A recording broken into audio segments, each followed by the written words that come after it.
நல்லூர் கந்தசுவாமி திருக்கோவில் பெரும் உற்சவம் நடைபெற்று கொண்டிருக்கிறது.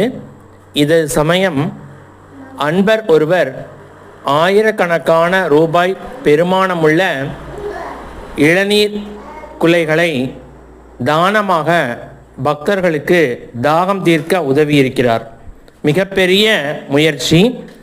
இந்த முயற்சியை எவ்வளவு பாராட்டினாலும் தகும். உண்மையிலேயே மிக மிக அழகாக நேர்த்தியாக செய்திருக்கிறார்கள். அவரை எவ்வளவு பாராட்டினாலும் தகும். வாழ்க அவர் புகழ். அடியார்க்கு அடியாராக அவர் பல்லாண்டு பல்லாண்டு வாழ எல்லாம் வல்ல எம்பெருமான் முருகப்பெருமானை பிரார்த்தனை செய்து கொள்கிறோம். தட்சசீலம் யூடியூப் சேனல் இதை பெருமையாக கருதுகிறது.